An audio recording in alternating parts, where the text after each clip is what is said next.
Undead Matt, and Christmas has Santa Claus. Easter has the Easter Bunny. But what does Halloween have as its mascot? Some would say Jack Skellington, but those people are wrong, because Halloween has Michael fucking Myers. Since my last ranking of the Halloween movies, Michael has once again brandished his cooking knife and took on the babysitters of Haddonfield 3 more times. So it's once again time to rank the worst to the best Halloween movies.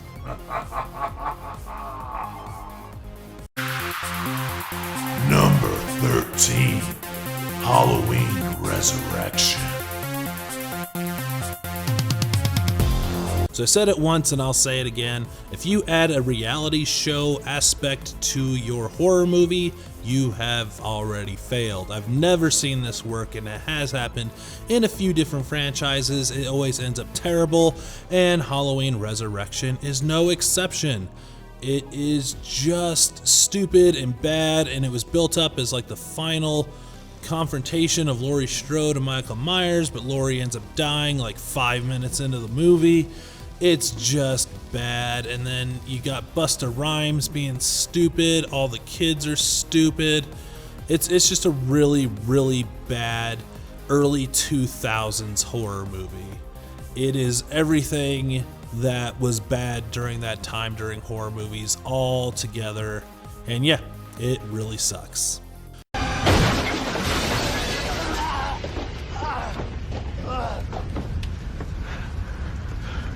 Trick or treat, motherfucker. Number 12, Halloween 4, The Return of Michael Myers. So this was supposed to be the big return of Michael Myers after Halloween 3 didn't have him at all, and everyone complained about it, and they brought him back, and it's basically a nothing burger of a movie. It is incredibly boring, it's incredibly slow, it's super generic, it's just a basic slasher movie without anything really interesting or good going for it. The only interesting thing is it continued the Strode bloodline, I guess, where this is the daughter of Laurie Strode is in this. But outside of that, it's pretty just nothing. It's just nothing to it. It's very basic, boring, and very bland. He's here to kill that little girl and anybody who gets in his way. Number 11, Halloween 2007. So I actually don't mind this remake as much as most people, but obviously it's lower on the list because, yeah, I do understand its problems. Giving you all the backstory of Michael Myers was really bad, and it seemed very tacked on, and that's really what brings this movie down, because honestly, once it gets past the like prequel part of the movie and just gets into remaking the original movie, it's actually pretty good. It just had to do that stupid prequel bit where you learn everything about his family's history, this, that, and the other, and it's just and everyone's just screaming and loud and annoying. But once it gets into the actual like remake, it actually gets pretty good. So like if you would just like cut out the first like 30 minutes of this movie, it might actually be very good. I might have to try that one day, just jump into the middle without seeing the beginning stuff. But outside of that, you know, it needed some work and wasn't quite there. He's come back for his baby sister. To do what?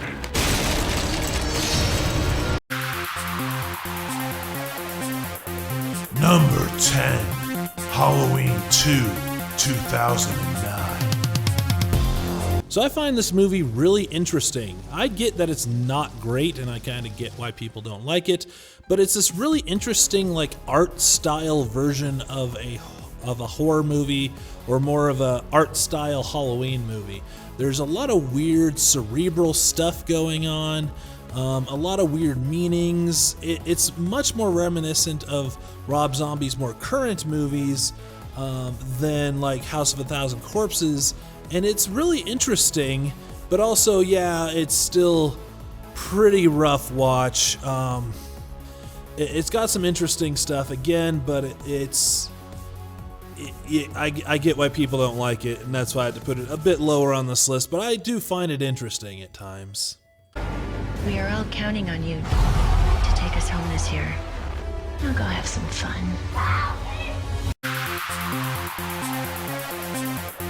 Number 9, Halloween Kills. So I like to call this one Halloween Nobody Knows How to Gun. Everyone is terrible with guns in this movie, and they seem like they wrote themselves into the corner with a lot of the gun stuff in this. And they could have just left it out, but instead they made everyone idiots, and that's the general problem with this movie, is everyone's an idiot. They like chase down Michael Myers, or like this insane guy who they thought was Michael Myers, but in this timeline everyone knows what Michael Myers looks like, so it makes no sense.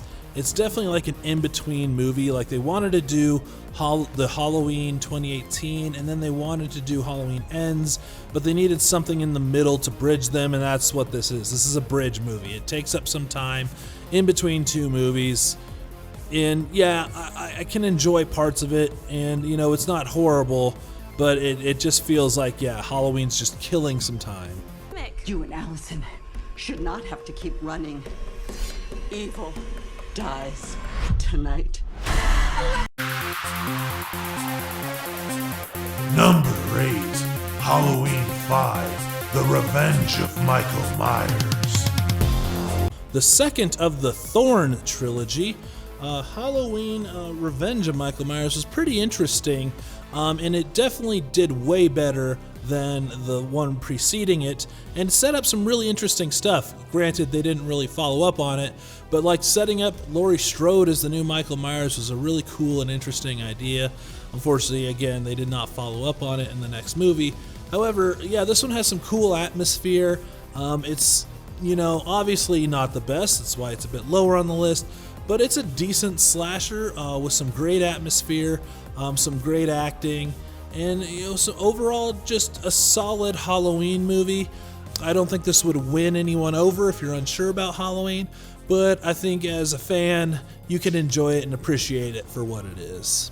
We both know he's alive, but you know where he is. Number 7, Halloween 3, Season of the Witch.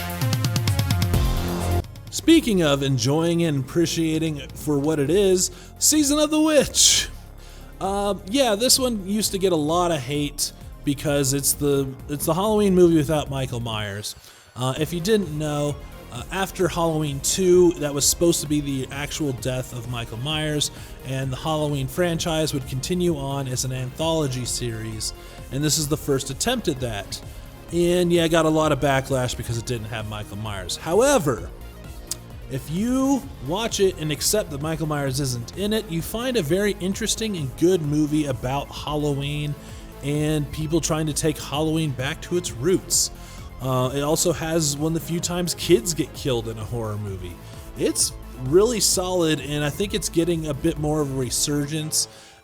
Nowadays, people are accepting it for what it is and enjoying it, and I'm glad people are doing that because I enjoy it, and it's very good. Yeah, it's the Silver Shamrock song over and over again in your brain, and that's what we love about it. 8 more days to Halloween, Halloween, Halloween. 8 more days to Halloween, Silver Shamrock. 8 more days to Halloween, Halloween, Halloween. Number 6, Halloween 20 years later. So basically the first attempt to reboot the Halloween franchise, this one ignoring Halloween 3 through 6 and just being its own thing after 2, was a pretty novel idea at the time, and I don't think anyone's really done it at the time. Now it's pretty normal that horror movies will skip certain unfavorable sequels in their franchise and just kind of base it off of whatever. But this is kind of the first to really do that, and it's really interesting.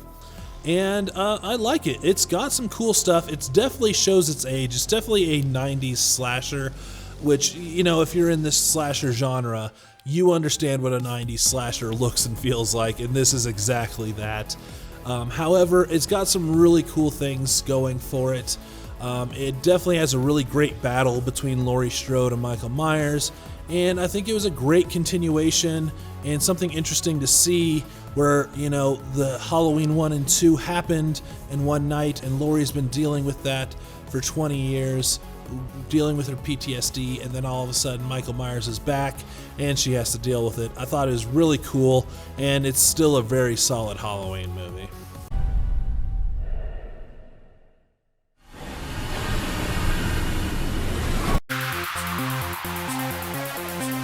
Number 5, Halloween Ends.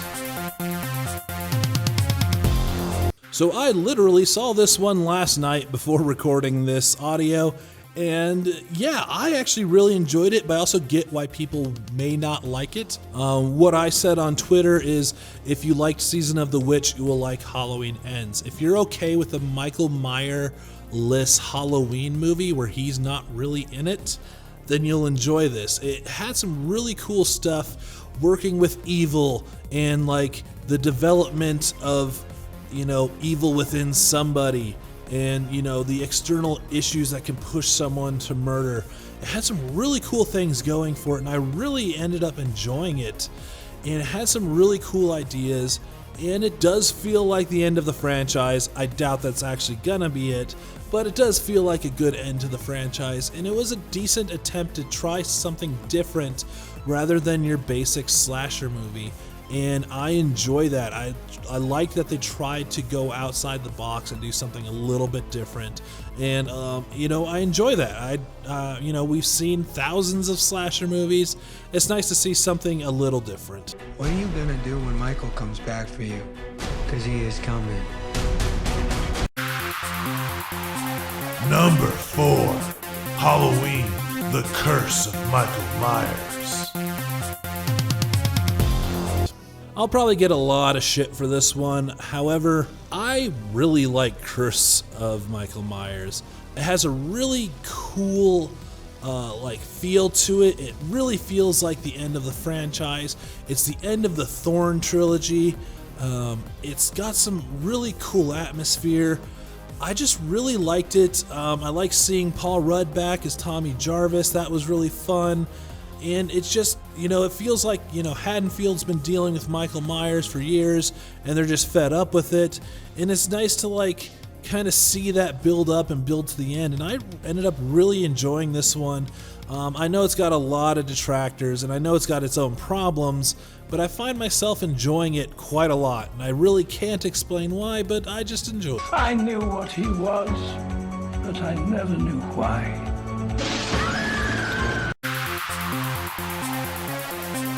Number 3, Halloween 2. So Halloween, at least in my opinion, knocked it out of the park with their very first sequel ever. This one is still solid and still holds up to today. It's a bit more of an 80s slasher than what we've seen before. It very much feels of the time. However, it does still continue on the feel of the original Halloween. And Halloween 1 and 2 really feel like their own story altogether. And you can watch these together and that's all the story you need. It has some really interesting stuff. This is where they bring up that Laurie is related to Michael Myers. Of course, that's ignored in some sequels and some not. It's a whole mess. Anyways, I feel like this one was the true continuation of the story from the first one. It was really interesting and really cool, and I really enjoyed it. What's this? It's a Celtic word. It means the Lord of the Dead.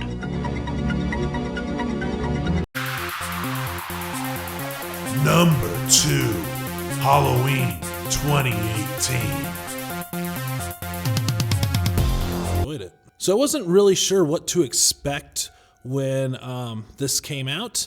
It's just named Halloween. It's the third movie in this franchise named Halloween, and it ignores everything except the original. And, I was like, okay, what are we doing here? But I was pleasantly surprised. It really has this gritty, dark atmosphere to it. And it really feels like Michael is this just crazy force of nature that is just tearing through people.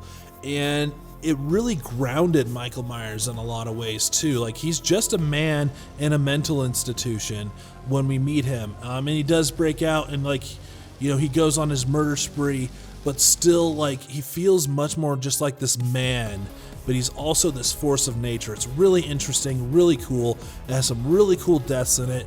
The actors are amazing. Laurie Strode being like this recluse really worked for me, and I really enjoyed this. It really killed it and knocked it out of the park, and really, honestly, where it's at obviously in my countdown, it's one of my favorite Halloween movies. So there you go. Do you know that I pray every night that he would escape? What the hell did you do that for? So I can kill him.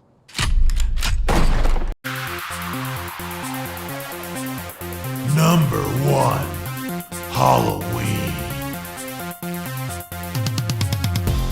Of course, the original is going to be at the top of this list. It's the very first slasher movie ever. It's one of the most iconic horror movies of all time. It's one of the most iconic horror soundtracks of all time. It's our introduction to the great actress Jamie Lee Curtis. It's amazing. John Carpenter's best work. Some amazing things going for this. The atmosphere, the chilling soundtrack, the fact that everyone that gets murdered, all the babysitters, you're rooting for them and you don't want them to be murdered. You like these characters, you enjoy these people, and they build up these characters in such a short amount of time and make you care about them. It's done so well and it's so awesome. And really, it doesn't even show its age. I think it's very solid still today, and it's amazing. And of course, it's a horror icon, and of course, it is the best Halloween movie. I spent 8 years trying to reach him, and then another 7 trying to keep him locked up, because I realized that what was living behind that boy's eyes was purely and simply evil. That was my ranking of all the Halloween movies. Of course, the newest one is called Halloween Ends. But does Halloween ever truly end? Will Michael Myers return? Most likely. Until then, leave some babysitters out on your porch for Michael to slay this Halloween. I am Undead Matt, and I wish that all your zombies be gooey, and all your promiscuous teenagers be murdered on this Halloween. Happy Halloween!